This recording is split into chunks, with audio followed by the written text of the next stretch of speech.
नमस्कार दोस्तों, स्वागत है आपका हमारे YouTube चैनल थिंक गाड़ी में। आज हम आपको नई गाड़ी और पुरानी गाड़ी दोनों का कंपैरिजन करके बताएंगे कि कौन किसके क्या फ़ायदे हैं। पहले हम बात करते हैं नई गाड़ी। तो नई गाड़ी अगर आप ख़रीदते हैं तो आपको क्या क्या फ़ायदे हैं। नंबर 1 चीज़, पीस ऑफ माइंड। नई गाड़ी में आपको पता है कि कोई भी वियर एंड टीयर का खर्चा कम होगा, कुछ भी उसमें आपका पार्ट सारे नए होते हैं, वो अच्छे से चेक होते हैं, तो आप पीस ऑफ माइंड है, आपको कुछ नहीं कराना होता। नंबर दूसरा फ़ायदा, लो मेंटेनेंस। जो नई गाड़ी होती है उसमें शुरू के कुछ सालों में कोई काम नहीं होता है, कोई गाड़ी में रिपेयर, कोई भी बड़ी मेजर असेंबली चेंज नहीं होती, कुछ नहीं होता, तो उसका मेंटेनेंस भी कम होता है। उसमें normal engine oil, brake fluid top up वगैरह यही सब होता है, ब्रेक पैड वगैरह, तो उसमें मेंटेनेंस का खर्चा बिल्कुल कम होता है। तीसरी चीज़ है कि आपको नई गाड़ी में बहुत सारी चॉइसें मिलती हैं। आप अपने कलर के प्रेफरेंस के हिसाब से गाड़ी खरीद सकते हैं। आप अपने बजट के according SUV, MUV, sedan, hatchback जो आपको पसंद हो वो ले सकते हैं। और आजकल हर कंपनी जो है नई गाड़ी के साथ मिनिमम 3 ईयर की वारंटी और 1 लाख किलोमीटर की वारंटी देती है और रोड साइड असिस्टेंट देती है। तो शुरू के कुछ साल आपको गाड़ी के ख़राब हो जाए, कुछ भी हो जाए, तो उसके बारे में सोचने की ज़रूरत नहीं। तो ये बहुत अच्छा एक नई गाड़ी का फ़ायदा आपको मिलता है। और नई गाड़ी का नुकसान ये होता है कि आपको बहुत ज़्यादा बजट पे करना पड़ता है नई गाड़ी के लिए। उसके साथ आपको रजिस्ट्रेशन फ़ी, जो कि आजकल हर स्टेट में अलग अलग है, नॉर्मली 8% है, तो आपकी गाड़ी की जो एक्स शोरूम कीमत है उसके ऊपर आपको 8% की वैल्यू देनी पड़ती है। और दूसरी खर्चे जो हैं वो है एसेसरीज़ का, जो आप एसेसरीज आप नई गाड़ी में लगवाते हैं, तो ये काफ़ी चीज़ें हैं जो नई गाड़ी के डिसएडवांटेजेस हैं। और उसका डिप्रिसिएशन भी बहुत जल्दी होता है। नई गाड़ी अगर आप कोई ख़रीदते हैं तो 3 साल में उसकी जो वैल्यू होती है वो 50% घट जाती है। अगर मान लीजिए कोई आप कार 10 लाख की ख़रीदते हैं, 3 साल बाद उसकी वैल्यू 5 लाख हो जाती है। तो एक ये नई गाड़ी का बहुत बड़ा नुकसान है। अब बात करते हैं पुरानी गाड़ी खरीदने का क्या फ़ायदा है। पुरानी गाड़ी आपको बहुत कम कीमत में मिल जाती है।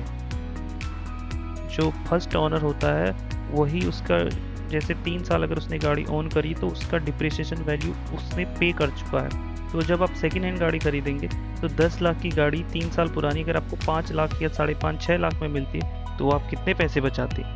आप 4-5 लाख रुपए बचाते हैं। तो आपको बहुत कम पैसों में बहुत अच्छी डील मिल जाती है। इसीलिए सेकेंड हैंड मार्केट आज के टाइम में बूम कर रहा है। आजकल मारुति की ओर से true value, Mahindra first choice, Ford assurance, promise Hyundai, आजकल हर ब्रांड ने अपने एक सब ब्रांड बना के सेकेंड हैंड गाड़ियाँ सेल्स करने का एक प्लेटफॉर्म बना दिया है, जहाँ पे आपको सर्टिफाइड इंस्पेक्टेड अच्छी गाड़ियाँ जो वारंटी में हैं वो मिल जाती हैं, जहाँ आपको नई गाड़ी की तरह पीस ऑफ माइंड मिल जाएगा।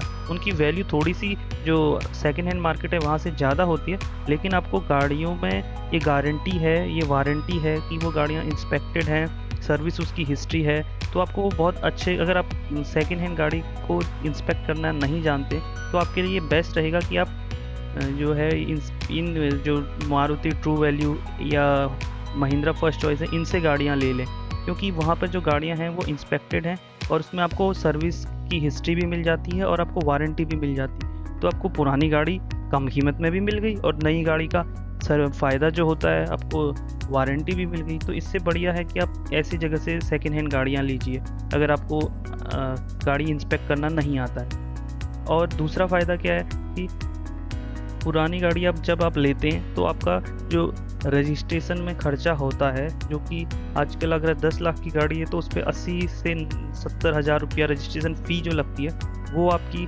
मुश्किल से 5,000 से भी कम रुपए में आपका रजिस्ट्रेशन हो जाता है। तो ये एक दूसरा फ़ायदा है। तीसरा फ़ायदा जो आपको मिलता है वो है इंश्योरेंस में। आपकी नई गाड़ी का इंश्योरेंस जो होगा वो उसकी प्रीमियम कम से कम 35 से 40 हज़ार रुपया होगी अगर आपकी गाड़ी की वैल्यू 7 लाख से 10 लाख के बीच है। लेकिन सेकेंड हैंड गाड़ी में आपकी यही वैल्यू घटकर 15 से 20 हज़ार हो जाएगी। तो यहाँ पे भी आपको एक फ़ायदा और मिलेगा। और क्या फ़ायदा मिलेगा? आपको एसेसरीज़ लगी लगाई मिल जाएंगी सेकेंड हैंड गाड़ी में। मोस्टली जब भी कोई अपनी गाड़ी नई गाड़ी लेता है उस पर एसेसरीज़ लगाता ही लगाता है। तो आप सेकेंड हैंड गाड़ी लेंगे तो आपको उसमें कुछ एसेसरीज़ तो लगाई हुई मिल ही जाएंगी। ठीक है, ये भी एक अच्छा फ़ायदा मिल जाता है। अब बात करते हैं कि आपको सेकेंड हैंड गाड़ी लेने में नुकसान क्या होता है। नुकसान की अगर हम बात करें तो फीचर और टेक्नोलॉजी, जो आजकल के टाइम में टेक्नोलॉजी बहुत तेज़ी से चेंज हो रही है, तो गाड़ी की टेक्नोलॉजी में भी काफ़ी चेंज आया है। जैसे कि आज के टाइम पे BS6 नॉर्म्स आने के बाद से ABS, एयरबैग और पार्किंग सेंसर जैसी चीज़ें मैंडेटरी हो गई हैं, तो आपको वो नई गाड़ी में मिल जाएंगी। लेकिन पुरानी गाड़ी में आपको ये चीज़ें शायद मिल भी सकती हैं, नहीं भी मिल सकती। अगर आप ऊंचा मॉडल लेंगे, महंगी गाड़ी लेंगे, मतलब जो इनिशियली महंगी थी जिसमें वो चीज़ें आती थी, तो आपको वो चीज़ें मिल जाएंगी। तो एक ये जो है, ये सबसे बड़ा नुकसान है सेकेंड हैंड गाड़ी का। और एक लोगों में एक आप जो स्टेटस वाली बात है, कुछ लोगों के लिए स्टेटस बड़ी चीज़ होता है, वो लोग सेकेंड हैंड गाड़ी खरीदने में अपना स्टेटस डाउन समझते हैं। तो भाई उनका तो कुछ नहीं हो सकता, वो तो वैसा ही रहेगा। तो बस यही है, और कोई नुकसान है नहीं बड़ा। अगर आप सेकेंड हैंड गाड़ी लेते हैं तो ये एक अच्छा समझदारी वाला डिसीजन कहा जाएगा, क्योंकि आप कम पैसों में अच्छा प्रोडक्ट ले रहे हैं, तो वो बेहतर एक विकल्प है। और उम्मीद करते हैं आपको ये वीडियो पसंद आया होगा। पसंद आया हो तो लाइक, शेयर और सब्सक्राइब करके हमारा उत्साह बढ़ाएं। धन्यवाद।